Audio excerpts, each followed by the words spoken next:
The prison guard handcuffs a female inmate to the car's door handle, but he forgets to pull out the keys. Then the guard walks to a nearby shop to buy some snacks, without realizing he has just given the prisoner a chance to escape. The woman, named Mia, wants to run, but first she must get rid of the handcuffs. No matter how hard she struggles, she cannot break free. Just as she feels helpless, she notices a titanium steel drain pipe behind her. A bold idea suddenly forms in her mind. Mia quickly turns the key and starts the car. She shifts into reverse, stretches out her long leg, and slams the gas pedal to the floor. But the distance is too far, and the handcuffs do not hit the metal pipe. She does not give up. She immediately switches to drive and accelerates again. This time, the handcuffs smash into the steel pipe, but she presses the gas too hard, and before she can react, the car crashes straight toward the sea. Luckily, Mia steps on the brake in time and barely saves her own life. Just as she's about to escape, the guard suddenly runs out of the shop. Panicking, Mia locks the car doors and struggles desperately with the handcuffs. The guard smashes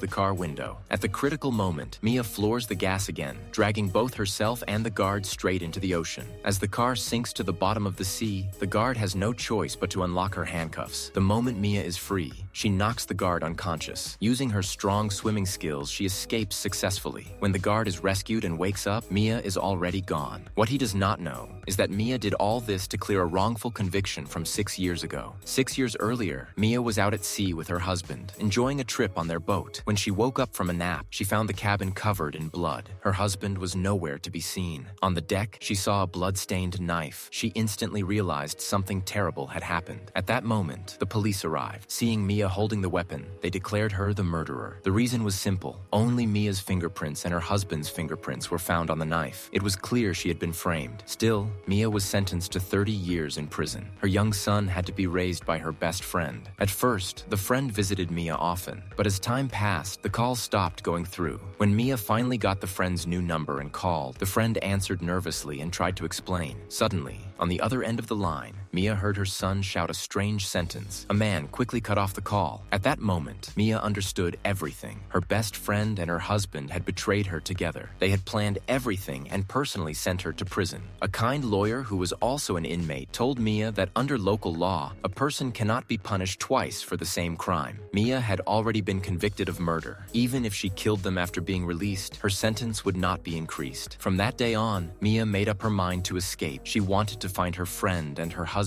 and personally take revenge. She began training her body every single day in prison. Because of her good behavior, after 6 years, Mia was granted temporary parole. But while sneaking into the records room, a guard noticed something suspicious. Mia ran the moment she realized she was exposed. She did not get far before being caught by federal agents. They cuffed her to a car and prepared to take her back.